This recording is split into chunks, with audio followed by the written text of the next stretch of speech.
Olá, caro amigo, tudo bem? Vamos continuar nossa série de Atos. Vamos fazer o resumo do capítulo 16.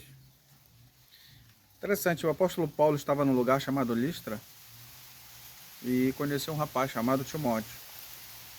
Ele era um discípulo, filho de uma judia, mas o pai dele era grego.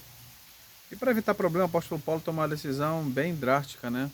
Não precisava ele se circuncidar, mas havia muitos judeus ali que poderiam atrapalhar e o apóstolo Paulo teve que circuncidar. Eu imagino por que o apóstolo Paulo foi muito preparado, não só em termos de argumentação, como tomar decisões, né? Isso aí é questionável.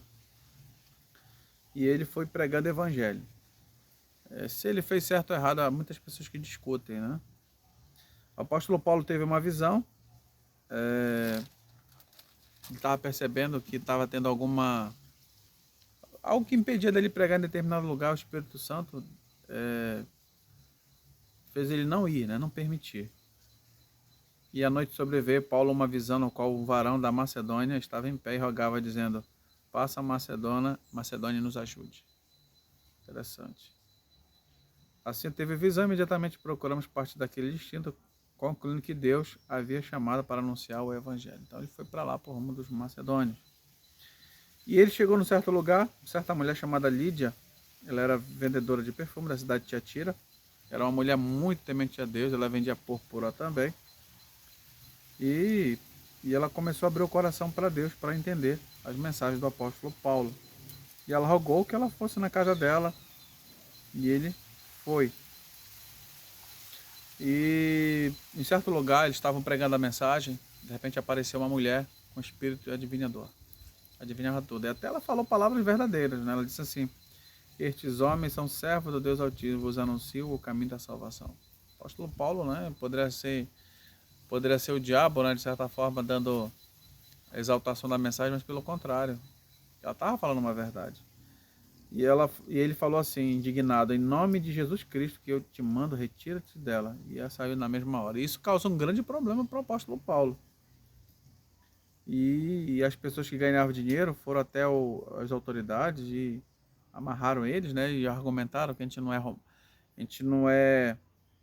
podemos nem receber e praticar esses costumes porque nós somos romanos. E mandaram aceitar. Amarraram ele num tronco lá e meteram lambada, a chicotada lá, né?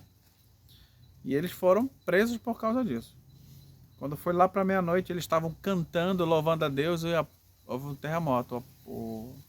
O carcereiro, de repente, pegou a espada para se matar, né? Quando acontece uma situação dessa, de preso querer fugir, ou mata eles ou se mata. Então ele estava... O apóstolo Paulo percebeu essa cena, falou: "Não faça isso, não faça." E aqui acontece o contexto. E ele começou a pregar para ele ali, falar a mensagem, né, de Deus. E ele perguntou para ele: "O que eu devo fazer para ser salvo?" E ele explicou para ele: "Crer no Senhor Jesus, será salvo tu e a tua casa." E ele foi batizado. E logo no dia seguinte, eles dois receberam, né, mensagem da autoridade romana, e que houve um grande equívoco, né? Vocês podem ser libertos, né? Esse negócio de estar preso está errado. E foi chegada a mensagem ao apóstolo Paulo. Paulo, como conhecedor dos seus direitos, sendo judeu, mas cidadão romano, que é um título, é igual você morar no Brasil, né? Você é brasileiro e mora nos Estados Unidos, e você conhece a lei dos Estados Unidos, e você vai com base nisso argumentar, ok? E ele disse o seguinte: "Sem ter havido um processo formal contra nós, nos açoitaram publicamente e nos recolheram à prisão, sendo nós cidadãos romanos. Querem fazer isso oculto? Mandar embora? Não, não.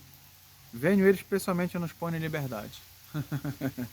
E eles foram lá, né, oficiais de justiça comunicaram, né? E eles pediram desculpas e eles foram embora, né? O apóstolo Paulo veio, eu só queria que realmente eles se desculpassem, eles aprenderem uma lição, mas ele não queria causar problemas, foram lá pedir desculpa, né? Foram sinceros, foram embora. E assim termina, né, no capítulo 16, um assunto bastante interessante. Eu gostei muito de rever essa parte. Isso me faz ter muitos pensamentos sobre conhecer os seus direitos e, de certa forma, buscar a melhor solução para ambas as partes. Então esse foi o conteúdo lido nesse momento. Muito obrigado por sua companhia e que Deus nos abençoe e possamos extrair muitas lições para a nossa vida espiritual. Que Deus abençoe sua família sempre.